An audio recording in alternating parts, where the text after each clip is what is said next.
Olá, povo de Deus, sábado 28 de janeiro de 2023, Santo Tomás de Aquino, terceira semana do tempo comum. A nossa reflexão de hoje é a partir de Hebreus 11, de 1 a 2, de 8 a 19 e Marcos 4, de 35 a 41.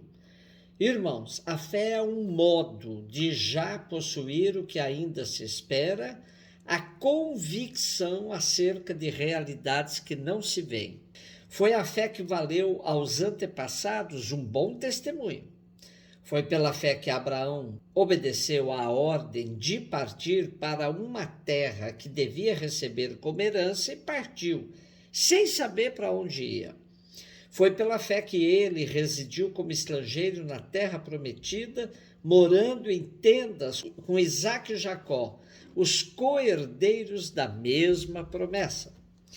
Pois esperava a cidade alicerçada que tem Deus mesmo por arquiteto e construtor. Foi pela fé também que Sara, embora estéril e já de idade avançada, se tornou capaz de ter filhos, porque considerou fidedigno o autor da promessa.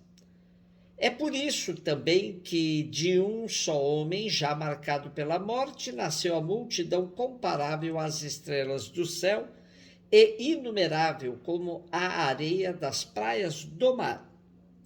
Todos estes morreram na fé.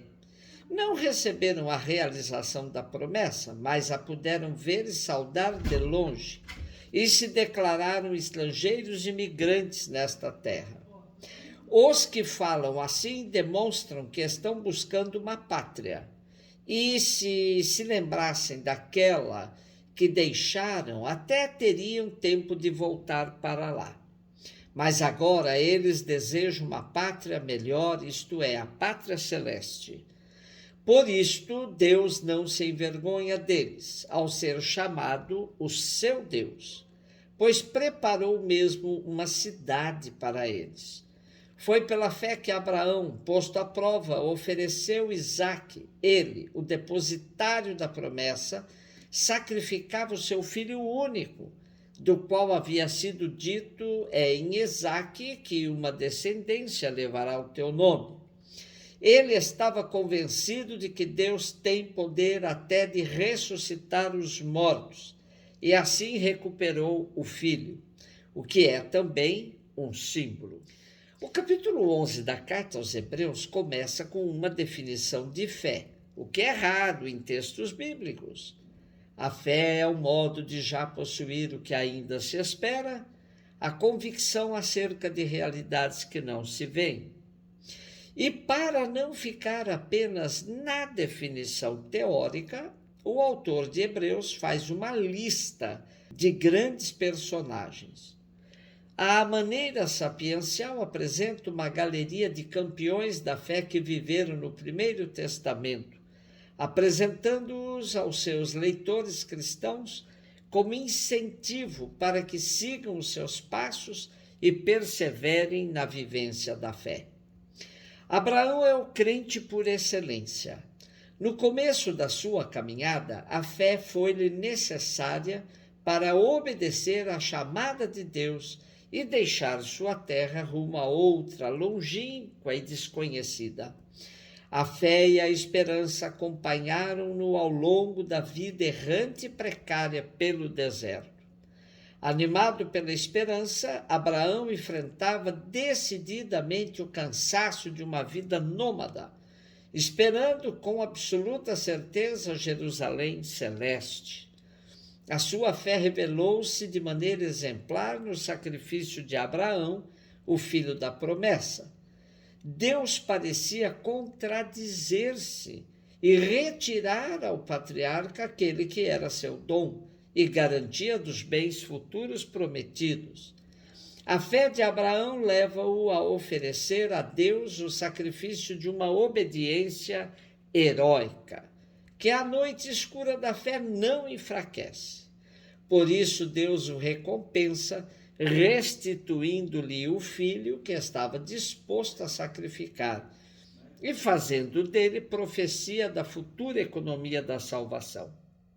Marcos 4, 35, 41. Naquele dia, ao cair da tarde, Jesus disse aos discípulos: Vamos para a outra margem.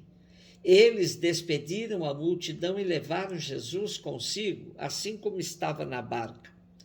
Havia ainda outras barcas com ele. Começou a soprar uma ventania muito forte, e as ondas se lançavam dentro da barca, de modo que a barca já começava a se encher.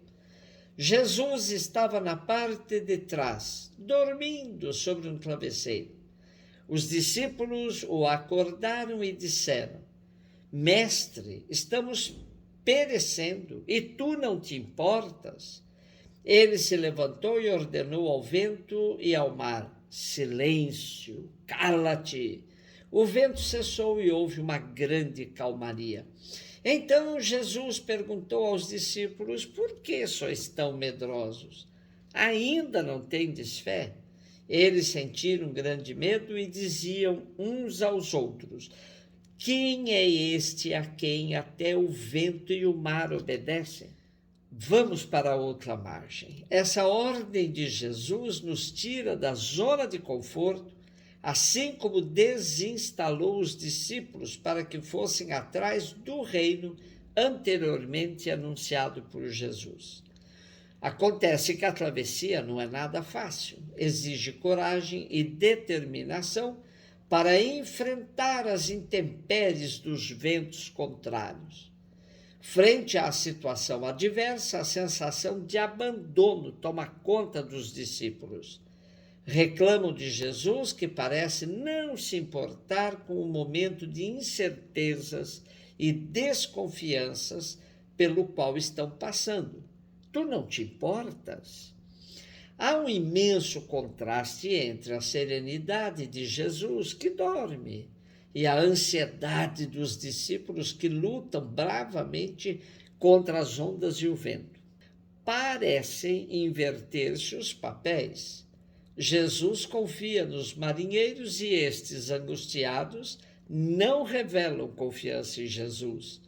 Não te importa que pereçamos? Quando Jesus finalmente intervém, calam-se o vento e o mar, calam-se os aterrorizados marinheiros. Nem respondem às perguntas de Jesus: Por que sois tão medrosos? Ainda não tendes fé? O medo dos discípulos indica a falta de fé. A intervenção de Jesus transforma-lhes o medo em temor de Deus. O poder manifestado por Jesus fê-los intuir a presença de Deus junto deles e começam a dar-se conta da verdadeira identidade do seu mestre. Vamos para outra margem. É o que ouvimos ainda hoje dos lábios de Jesus. Acontece que a vida, ainda que marcada por tempestades, nos acomoda. E até mesmo por causa das tempestades, nos faz procurar fincar nossas âncoras em margens que julgamos seguras. Lê do engano. Nesta vida nada é absolutamente seguro. Ainda que tenhamos de expressar nosso sentimento de insegurança e dizer a Jesus: Tu não te importas conosco, precisamos encarar que a vida cristã é um lançar-se permanente por águas turbulentas, rumo a outra margem. Celebramos hoje um grande doutor da Igreja, Santo Tomás de Aquino. Com a sua obra, a Suma Teológica, influenciou e ainda influencia gerações de teólogos na Igreja. Um beijo no seu coração.